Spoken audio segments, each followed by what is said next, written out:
Welcome to 5 Minutes of Momentum. These episodes are a short 5-minute burst of inspiration, motivation, and massive action.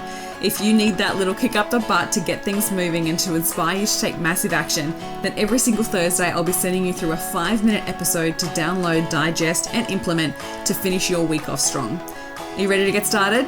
Let's go.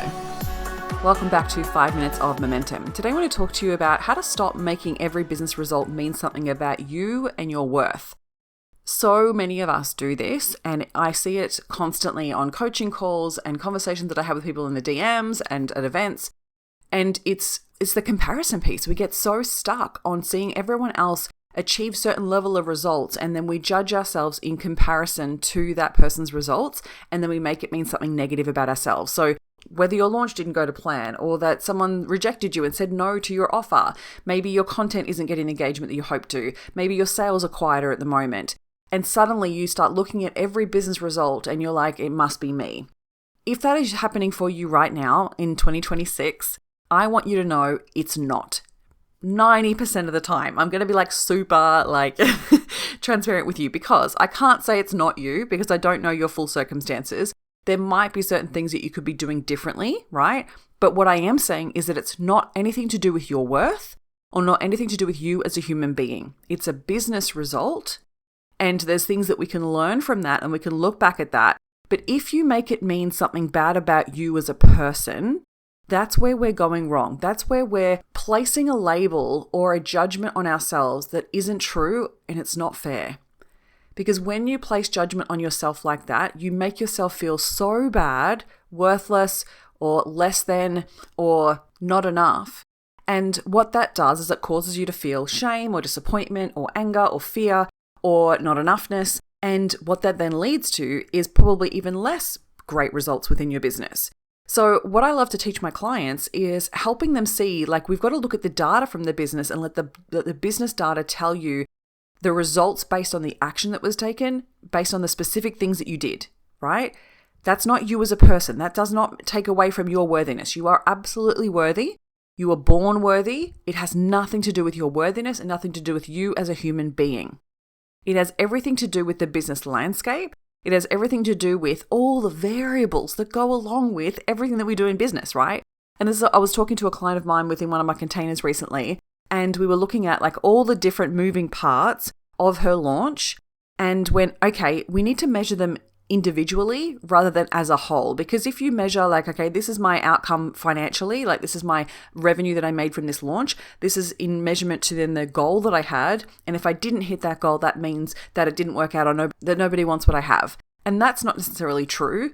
We need to break it right down. We need to look and measure each individual element of the launch. We need to look at, okay, what was the pre-launch content? What was the lead gen activities that we were doing? And what's the result there? What's the measurement? What's the data? What's the lessons that we can take from that? What did you do with the webinar? How many people did we have go through to the webinar registration page versus conversions there? How many people registered? How many people actually showed up? What were the conversions there, right? Right through to how skilled you were at running that webinar, being the first time you've run that webinar, right through to then how you then presented the launch content around online. There's so many variables, and if we take it all personally, we set ourselves up to feel so much worse, and we're not really looking at it like it's black and white. We need to look at it almost like a man. That sounds really random, but a lot of women just attach so much emotion to it, whereas I want you to compartmentalize that and be like, okay, what is the data telling me? What can I learn from this? Was there a messaging shift that needed to happen? Did I need to adjust for the market? Do I need to be really conscious of the fact that I'm not the only one where I'm having different results in business? Right? Well, I listened to a podcast recently with an incredible woman in business out of the States, and she was saying how the last quarter was so much lower than what they had expected it to be because of the shift in dynamic that's happening in the online space right now. And so as much as we don't want to use it as an excuse or a reason to not do well, we want to look at the proof and we want to look at the data in order for us to take information from it to make better decisions. But using that data to belittle yourself, to judge yourself, to pull yourself down, to drag yourself down to a place of feeling unworthy does not serve you. And it's actually not true. And so as much as we can, because what we make it mean about ourselves becomes part of our identity, and then that translates into then our behavior and our beliefs about ourselves, and then that translates into our next stage of results, right? So if you don't want to go into the next quarter unhappy with your results, we want to look at the business, the way that the business is performing, right? Take yourself out of the equation, separate your self-worth from your business, and look at the business facts. Now, some of that, because you are the one taking the action, obviously we need to have some self-reflection there. So this is what I often do, right? I look at the data of my business, and then I look at what are the action steps that got us to those types of results, and then what do I need to do differently next time in order for us to improve those results.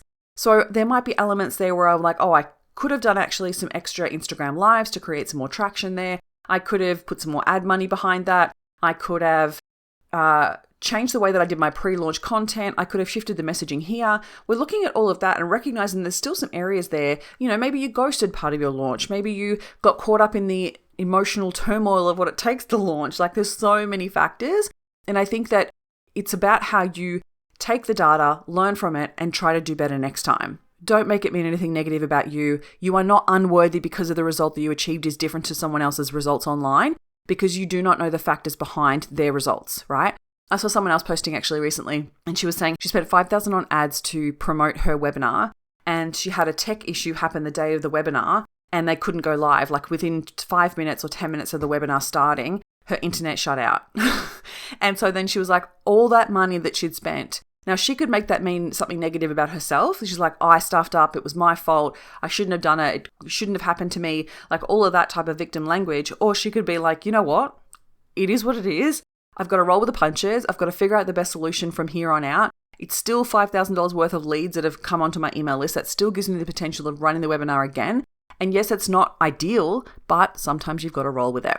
So I would love for you to take from this episode that notice any language that you're using to judge yourself, or any result that you're using to downgrade yourself or to make yourself feel unworthy is a choice. And you get to choose to look at it as data and compartmentalize it, and look at it as information that you can make better decisions from and change the way that you do things differently next time.